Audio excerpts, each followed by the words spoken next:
지금 전 세계적으로 물가가 미쳤는데 혼자서 미치지 않은 나라가 있어요. 바로 일본이죠. 물가가 수십 년째 그대로거든. 30년 전에 버블 경제가 푹 꺼지고 아직까지 디플레이션에 잠겨 있어요. 그래서 잃어버린 30년이죠. 사람들이 뭘 안 사니까 물가는 안 오르고, 기업들이 돈을 못 버니까 사람을 안 뽑고, 실업자가 느니까 돈 쓰는 사람은 더 적어져요. 그렇게 물가가 오르지 않는 악순환이 돌아가는 거죠. 선진국들은 다 경제가 힘들다고 찡찡대긴 하지만 어지간하면 GDP 자체는 성장을 하거든요. 근데 유독 일본만 문어크야. 걷는데 뒤로 가요. 1인당 GDP로는 곧 한국이랑 대만에 추월당할 수 있다. 일본 내부에서도 이런 분석을 내고 있어요. 나라 빚은 이미 조에서 경단위로 넘어갔고요. 전 세계에서 부채율이 제일 높아요. 압도적이야. 저소득층이나 일부 청년들 생활 수준이 안 좋아요. 약간 극단적인 사례긴 하지만 넷카페라고 들어보셨죠? 이 한 평도 안 되는 공간에 컴퓨터랑 침대만 있는데 여기에 장기로 투숙하는 사람들이 많아요.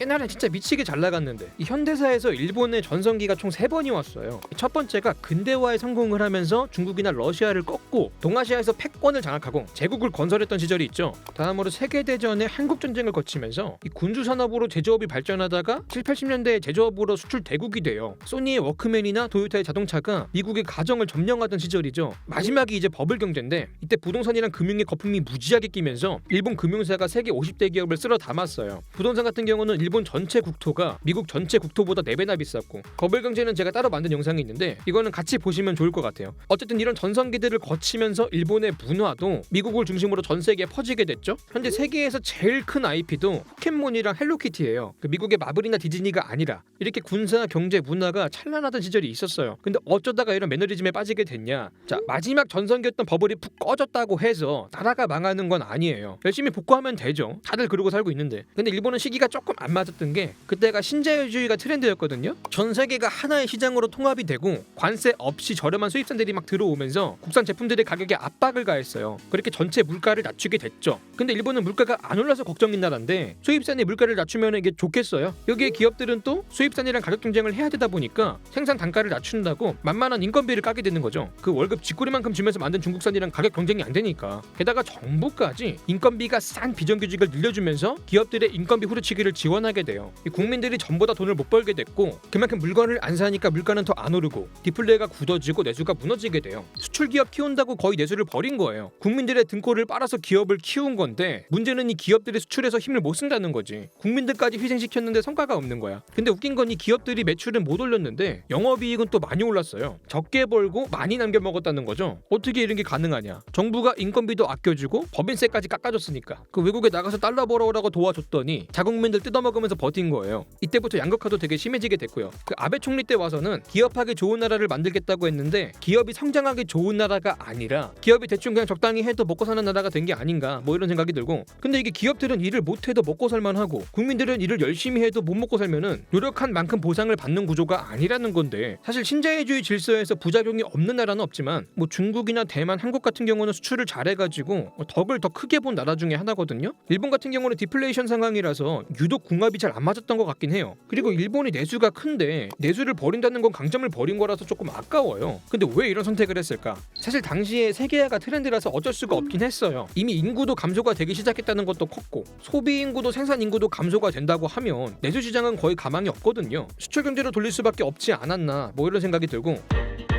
어쨌든 와중에도 디플레를 이겨보겠다고 고생을 굉장히 많이 했어요. 일단 통화정책을 공격적으로 했죠. 양적 완화 개념도 잘 모르던 시절부터 양적 완화를 했어요. 시중은행에 돈을 무지막지하게 퍼나른 거죠. 그리고 그 돈들을 쉽게 대출을 해가지고 꺼내다 쓰기 편하게 재료금리도 누구보다 빠르게 시작을 했고요. 기업이 대출을 해가지고 그걸로 투자를 하고 고용을 늘리고, 가게도 대출을 해가지고 돈을 팍팍 쓰라고 이렇게 한 건데, 통화정책 말고도 재정정책도 꾸준히 했어요. 사람들이 안 팔아주면은 나라가 팔아주겠다고 해가지고 이 국고를 털어서 공공사업을 많이 했습니다. 뭐 도로 깔고 토목공사 하고 댐 짓고 하면서 기업들 매출을 올려주고 일자리도 창출하고 했던 거죠. 문제는 이 짓거리를 수십 년을 반복하니까 국고가 다 털려가지고 만성적으로 재정이 적자가 나고, 돈이 부족하니까 국채를 발행해가지고 빚을 지고 나라가 완전히 빚쟁이가 되는 거죠. 특히 고령화가 되면서 연금 받는 어르신들이 늘고 의료보험도 쏠쏠히 이용하기 시작하면서 복지비가 엄청나게 깨지게 돼요. 그렇게 국가 부채 문제가 고착화가 됐고요. 적자가 난다는 거는 들어오는 건 적고 나가는 건 많다는 건데, 해서 들어오는 거 늘린다고 점점 더 많은 세금을 걷게 되고요. 줄이고요. 나가는 거 줄인다고 복지를 줄이게 돼요. 이 고령화 국가들의 숙명이 아닌가 싶은데 일단 세금부터 보면요. 기업은 돈을 벌면은 그만큼 법인세를 내죠. 이 법인세를 올린다는 거는 부자들한테 더 많은 세금을 물린다고 보면 돼요. 부를 아래로 재분배하는 효과가 있죠. 근데 소비세는 반대예요. 한국에서는 부가가치세라고 해가지고 뭐 살 때 10%가 붙죠. 법인세는 번 돈에다가 매기는 세금인데 이 소비세는 돈을 쓸 때 매기는 세금이에요. 보통 서민들은 버는 돈에 비해서 쓰는 돈이 많죠. 월급 들어오면 생활비로 다 나가잖아. 때문에 버는 돈에 세금을 물리기에는 한계가 있어요. 그래서 버는 돈이 아니라 쓰는 돈에다가 소비세를 물리는 거죠. 때문에 이 소비세를 올린다는 건요. 서민들에게 더 많은 세금을 걷는 효과가 있어요.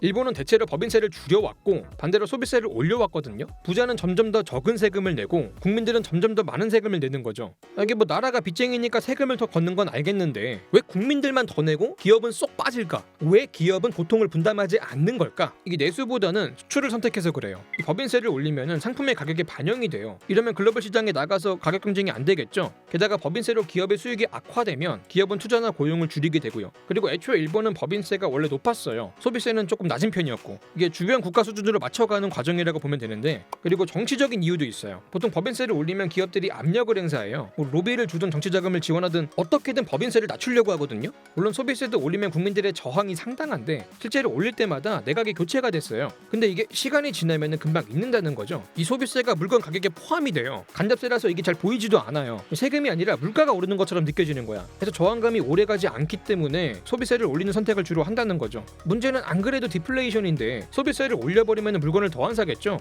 자, 다음으로 사회보장제도 즉 복지도 줄이면서 왔어요. 지금 재정 상태나 복지비 증가 추세를 보면은 줄이는 것도 수순이기는 해요. 근데 복지의 질이 떨어지면 부작용이 없을 수가 없거든요. 만약에 내가 큰 병이 들거나 늙었을 때 국가에서 해줄 수 있는 서비스가 거의 없겠구나, 내 인생을 책임을 져주지 못하겠구나, 스스로 생존할 수밖에 없겠다, 이런 사회보장에 대한 불신이 퍼지게 되면 어떻게 되냐면은 국민들이 돈을 안 쓰고 모은다는 거죠. 의료보험도 약해지고 있고 연금도 받을 수 있을지 못 믿었고 근데 나갈 돈들은 되게 많아요. 결혼자금에 집 대출금에 애들 학자금에 병원비에 노후비까지 이게 흥청망청 돈 쓰고 막 어디 투자하고 이러기가 힘든 거야. 그렇게 복지가 깎인 만큼 돈을 안 쓰다 보니까 결국 디플레이션만 강해지는 거예요. 그리고 전반적으로 청년들의 삶이 피폐해지다 보니까 결혼도 안 하고 애도 안 낳고 인구는 감소하고 역시 디플레이션이 굳어질 수밖에 없고요. 이 복지가 너무 열악하면요 국민들은 실패를 두려워하게 돼요. 실패한 사람에게 기회를 주지 않는 시스템은 결국 도전하지 않고 보수적인 사회를 만들고요. 복지 과잉이 몸을 게으르게 만든다면 복지 부족은 머리를 게으르게 만든다는 거죠. 그리고 이 디플레이션에서 빠져나오지 못하는 게 외부적인 요인도 있어요. 회복이 좀 되는가 싶으면은 계속해서 이 사건이 터지거든. 1997년에는 아시아 통화 위기가 있었어요. 이때 아시아 국가들이 다 같이 줄 빠따 맞을 때거든요. 우리도 IMF가 지나갔고 4년 뒤에는 미국에서 닷컴 버블이 꺼졌어요.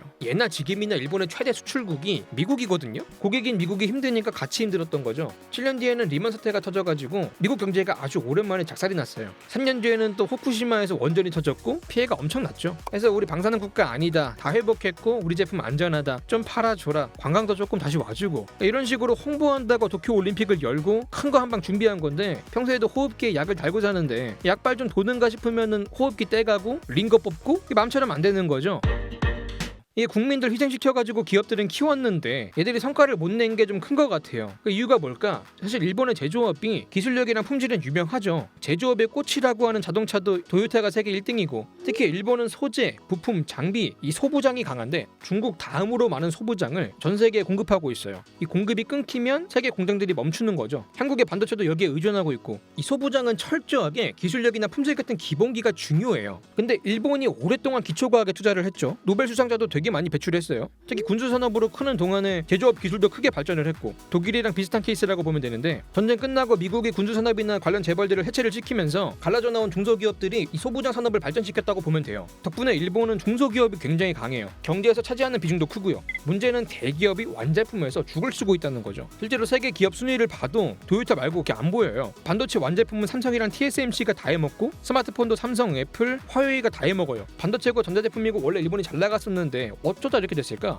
일단 기술력이 너무 좋은 게 문제예요. 기술을 너무 믿고 의지했거든. 이게 뭔 말이냐면은 반도체로 예를 들면 이 한국이 일본을 꺾게 된 계기가 있어요. 이게 가정에서 쓰는 개인 컴퓨터, 즉 PC가 90년대에 뜨기 시작했거든요. 가정용이면은 성능보다는 가격이 중요하다, 이러한 판단으로 삼성은 가성비에 집중을 했어요. 반면에 일본은 고품질에다가 비싼 제품에 집중을 했고요. 결과만 놓고 보면은 삼성의 판단이 맞았던 거죠. 디램 시장에서 가성비 제품이 선택을 받으면서 일본은 한국의 왕자를 내어주게 돼요. 말 그대로 뭐 새로운 시장을 개척하기보다 보다는 이미 경쟁이 심한 지역에 집중하기도 했고요. 품질만 믿고 싸우면 다 이긴다고 생각을 한 거죠. 그렇게 신흥 시장을 먹는데 실패를 하면서 점유율을 잃어가게 됩니다. 한마디로 이렇게 만드는 건 잘하는데 파는 거를 잘 못하는 거죠. 이 품질만 좋으면 무조건 팔린다는 마인드가 시대와 수요의 변화에 맞추려는 노력을 막았다는 거죠. 다음으로 정부가 지나치게 보호를 한 것도 문제예요. NTT랑 NEC 사례가 대표적인데 NTT는 우리로 치면 KT 같은 통신회사고요. NEC는 삼성전자 같은 전자제품 회사라고 보면 돼요. 근데 정부가 이 통신산업을 키운다고 NTT를 통해서 NEC를 적극적으로 밀어줬어요. 글로벌에서 강자들이랑 싸워야 되니까 국가대표 한 팀만 제대로 키워서 내보내자 뭐 이런 건데